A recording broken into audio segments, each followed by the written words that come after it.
Hello, everyone, and welcome back to another episode of In the Studio with AVAM. I'm here with my editor, Dark Bunny.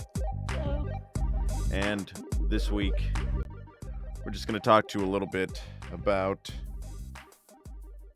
the future of broadcasting, I suppose, and how I believe that we shouldn't be so hard to judge others for what they find comedic. We just need to learn that if we all get along and let people's opinions be people's opinions, as long as we're not taking on anyone particular in specifics, the comedy can still be comedy. Or should we worry about what the future is going to bring as far as censorship? We've lost a lot in terms of what we're allowed to use for comedy anymore, it seems, and that's a real shame.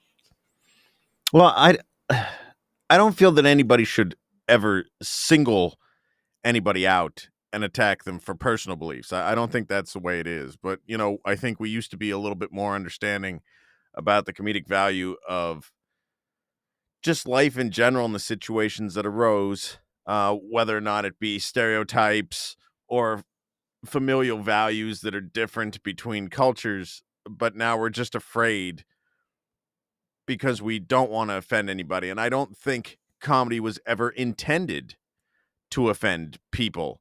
If it went that way, I think that's where it became a dark area, and I think that was accepted for a while. But I don't think that was ever the true intention of comedy.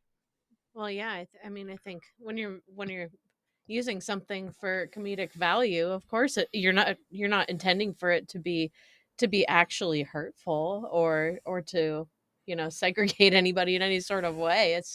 It's meant as a joke, and I think that it's supposed to be intended that you don't actually believe in those things. That's the whole point of comedy. I think some of the best dark comedy or comedic things that people would now find offensive didn't come out of hatred.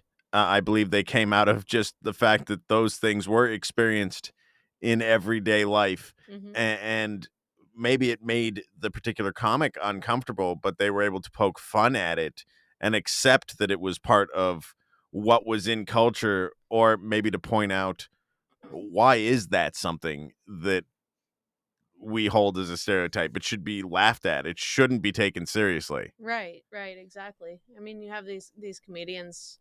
We all find it hilarious when they make fun of themselves. I mean, where's the stretch when they turn that light onto somebody else? Of course, it's all supposed to be for fun. I can agree with that. It's funny now that if it keeps going the way that it's going now, in the future, we're going to have to tell knock jokes, be like, hey, this is AVAM. Thanks for coming out tonight. I see we have a full house here tonight. All right, let's get this show going. Knock. Who's there? Interrupting cow. Moo. And thank you, everyone. Good night. You've been a great audience. And that would be the show. But at the end of the night, somebody from some dairy coalition is going to tell me that I painted cows in a negative light. And that'll be the end of it. It's strange that we're so afraid now that we're missing out on the humor of the world. Mm-hmm. And there's a lot. And I'm not saying let's get into stereotypical or jokes about culture, Mm-hmm. specifically saying, things like that. But let's find the funny moments in life again and find a way to make them funny, without pinpointing anybody. Yeah, well, it's going to have to take a lot of people not being so easily offended and not searching to be offended in any given situation. I think that's kind of where we're at today, is people just they just go out and they're already offended. They're already looking for some sort of trigger to be able to make that argument. And it's not even in comedy. It's just in general. Everybody has such a short fuse. Yeah.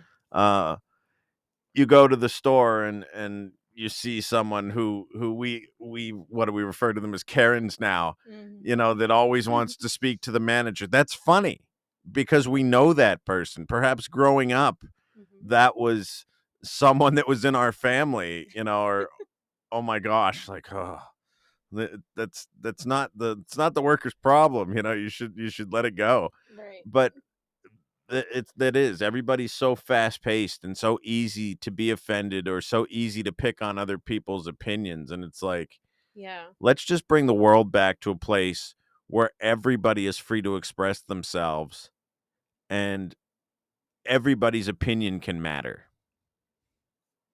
I totally agree with you. And it should never be one person or people under one belief superseding everybody else. I mean, I think that what everybody seems to be fighting for anymore is um, for everyone to be able to be involved fairly, and the way to do that is to eliminate the stereotypical um, offenses and the way that they are received right off the rip.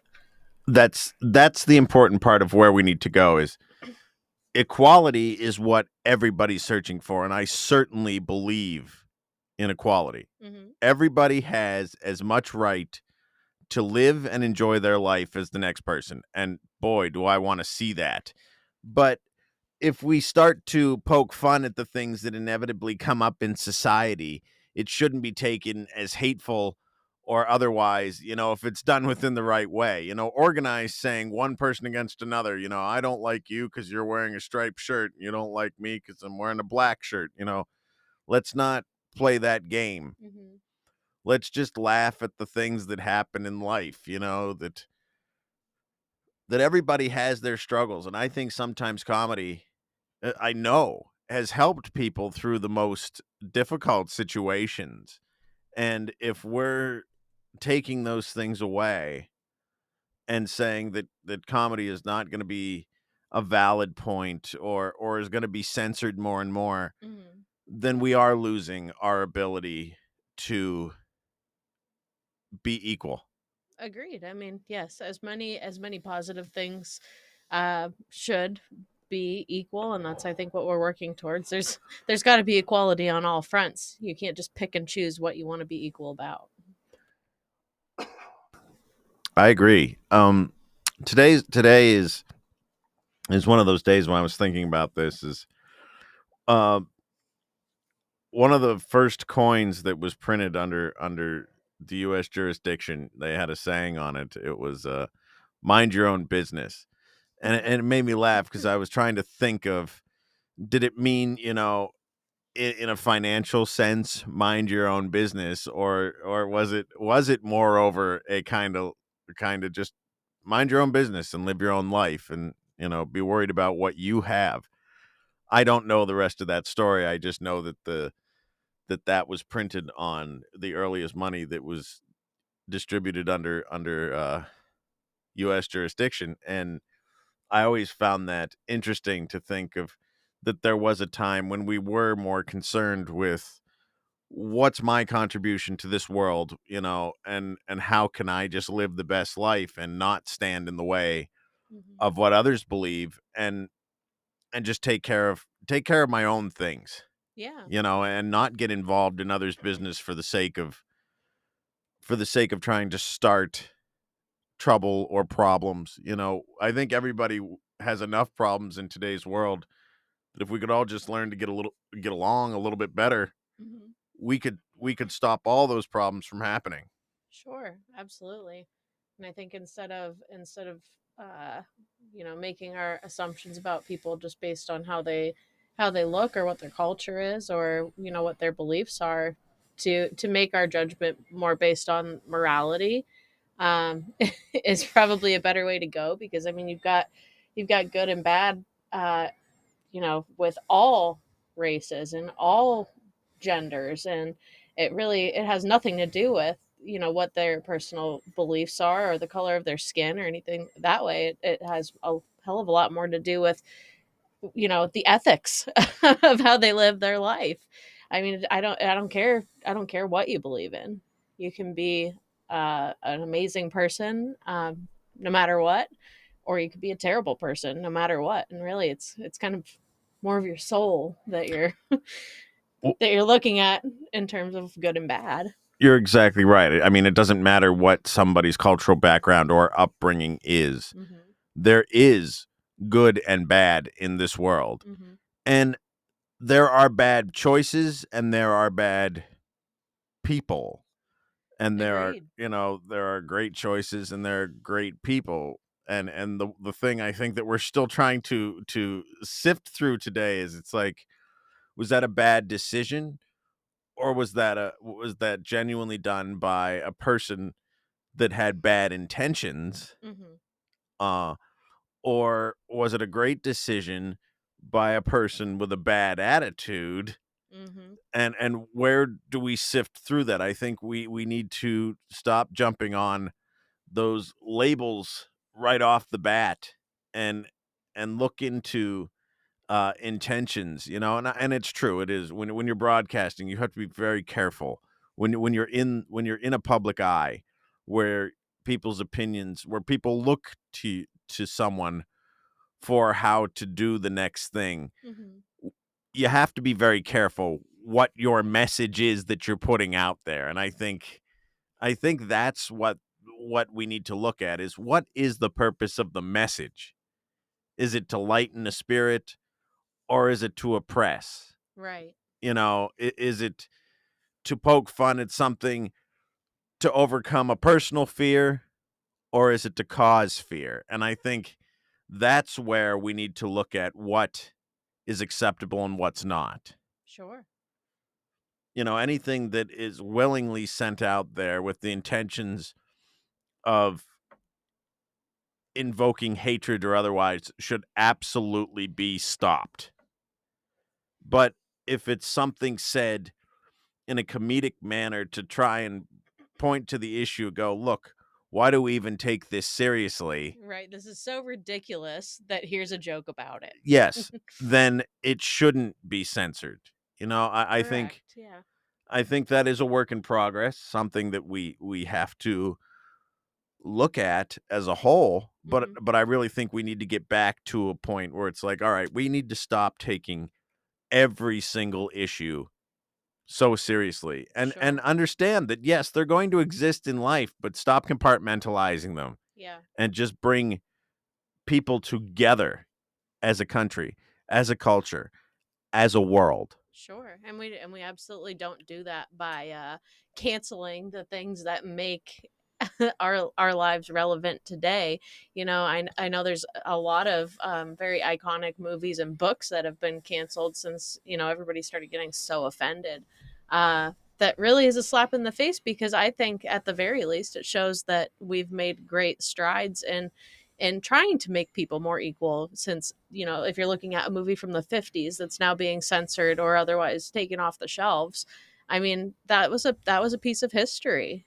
And to cancel that and just to pretend like it never existed, I think that I think it's a mistake.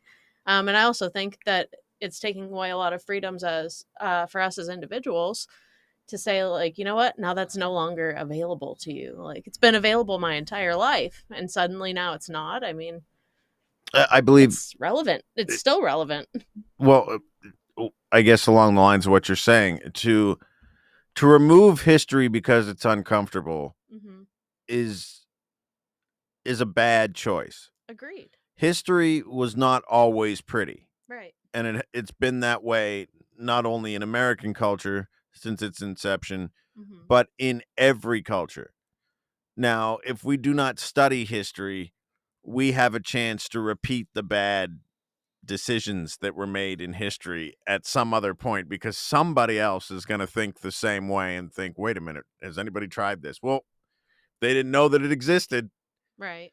you know, Right. but down the line we need to have those things exist so that when another person comes along with those same bad decisions, someone could say, Hmm. whoa, wait a minute, we tried that, didn't work out, you know, we got the growth we needed from it, or it was a completely stifling event. Hmm. you know it doesn't need to be repeated. Let's not do that again. Let's try something different. Right. Well, and like I think that what's really important to be pulled out of that too is that, if you look at a movie from 2023, you see cultural diversity, and you see the attempt to eliminate these lines and all these individualistic groups, and you see the opposite in some older movies. And I think that, for generations to come, they should be aware that, like, oh wow, 60 years before that, this was okay, and look how far we've come in terms of equality and trying to be fair to everyone. But to eliminate that just kind of gives the assumption that that it was never that way. And I think that it's important to note that we are making these strides. I agree with that completely. And so it brought to mind when you were saying that is, I think it can be, I think where some of the problem lies is we become oversaturated with issues. Mm-hmm. Okay. Yes, we need to look at all the issues that are on the table, but if you put 20 of them on the table at the same time, it's really hard sometimes to multitask, especially at the range that at the depth of which these issues are affecting societies and cultures. And we need to take a step back and say, hey, everybody's going to have their time in the sun and be Mm-hmm. equal, but we need the time to look at everything. It's funny when something comes along and it says, hey, we should have looked at this issue, and every change needs to be made Mm-hmm. at one time. Yeah. That's not how change works. Well, no, and it's leaving very little content that's able to be distributed, I think, and that's going to get worse and worse in terms of media, because now all of a sudden it's got to be everything at once, all inclusive. Can't make fun of anything, it leaves a very dry storyline. Well, from the educational standpoint, even Mm-hmm. too, it's like if you look at any great breakthrough in science, uh, things can be done in a rapid period of time if you have the right minds working on it and the Mm-hmm. resources are um, channeled, and concentrated to produce something. Mm-hmm. Now, under regular circumstances, when those emergency situations are not needed, the normal circumstance would be that a hypothesis is made, research is done, a conclusion is made, it's then checked, Mm-hmm. then work is published. Right. In entertainment media, it's like the moment that something happens, something's published about it without having a full story. Mm-hmm. You'd never really there was no you don't get a the fact checking that you do in the medical field, when you're looking up a source of, a vaccine or a new medicine to control something. It's like there is a lot that goes into that's checked, Mm-hmm. double checked. Okay, yes, there's going to be some side effects, but the side effects are less harmful and treatable than the permanent effects that this medication is going to be taking care of. But you have one person in Hollywood, something happens, and then everybody has to know about it immediately, Right. and it becomes and we're so fascinated by that Yeah. Well, as a public. it's a reaction based off of drama instead of facts, and it's like, god forbid somebody might even make a mistake and say the wrong thing or present themselves a certain way. But you're right, it gets out there like wildfire, and it can destroy reputations of people that have had long-lived careers based on the way that they are. Now suddenly that's not okay, and that's a terrifying thought um, for that industry. I think what I took out of that was long lived careers destroyed in an instant. Yes. There are certain mistakes. Yes, okay, you get into certain legal troubles, then hey, you got some things to look at. Right. Okay, but it's like if your act was particular to this kind of thing and then you stumble upon a bad decision to make a joke Hmm. because society's changing, let's have a little slack. Right. And hey, be like, whoa, whoa, hey, how about next time you don't lead with with that kind of humor, instead of being like, oh my god, that person's been terrible and they've been terrible, and then it seems like you hear, well, they've been terrible for 20 years, and it's like, Yeah. but they weren't. Yeah. And suddenly these people start coming out of the woodwork. saying all these terrible things about these people, and it had never been a problem in the past, No, not and once. it was like you saw stars bound together in Hollywood. Uh, but one of the biggest things I want to talk about, along cancel culture, is how difficult the culture is for people in the entertainment business today, as it is with Hmm. the upstart of AI. Yeah. So, a lot of voice actors are on strike right now, and I certainly support all of them out there in this strike Hmm. because, yes, I know they want to go back to work. They have families to take care of. It doesn't matter, what they've been making over these years. They've earned that. That's what they're accustomed to, and that's their right. Hmm. We need to treat these writers and these actors, these voice actors fairly. But now we have AI that's doing writing and voice acting for us, and that's frightening. I'm a voice among many. I have a unique voice. Hmm. It's very sad that I could be plugged into an AI right now and somebody could replicate this. Yeah. I mean, I don't think that it would ever be 100% the same. It couldn't be, but it's definitely close, and it's almost scary what what these machines can do, and in terms especially of careers and what they may replace. I mean, that's a terrifying thought for our future. It's close enough that jobs that humans can be taken out of the equation. Hmm. But the sad part is, why did we put our resources into this AI? Hmm.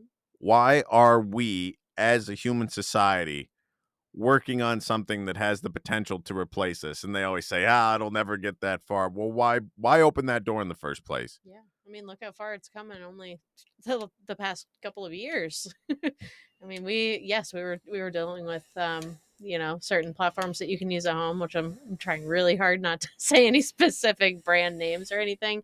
But these voice activated apps that can talk back to you. I mean, that's one thing, but now you have AI machines that can sound just like a real person, can think just like a real person, can write, and I mean, what effect is that going to have on education, and what effect is that going to have on careers and sustainability for the human race in the future? Careers is one thing, and then sustainability, again, like you said, we're both working full-time jobs outside of doing this Yeah. almost full-time Yeah. on a daily basis, and of course, uh that takes time, but what is it going to be when one day there is no other job to go to? Hmm. Because don't worry, I've been replaced by an AI metric that can do exactly what I've been doing, Hmm. and there's none of that human interaction needed. Right. It In some ways it seems like it would be helpful. I mean, I'm going to play both sides. It's Sure. like, all right, if you have somebody some AI working in a customer capacity that is nothing more than a screen that spits out answers to certain questions that are input by a person, conflict revolution would have resolution would have only one outcome. Hmm. Either it would work in the favor or not, because the AI would only be able to work with, okay, if customer says this, then AI's answer is this. And it's like, Right. all right, it would take out that human interaction. There would be some workers that wouldn't have to worry about being berated at work. But then again, you've also replaced an entire workforce with AI technology. So where do they go? We already know that when plants shut down, relocation isn't always possible and people lose their jobs. Yeah. So if there is no room for human interaction in a job, what are we going to do as a human society? Right. Well, and it could go into extremes. We could lose touch with each other, even more so than we already have in the past couple of decades, and I think honestly it may trend in that direction. Or we could choose to take advantage of this gift that we've been given and come back together as a people and be able to spend more time with people face to face. Now, I can only hope that we go in that direction.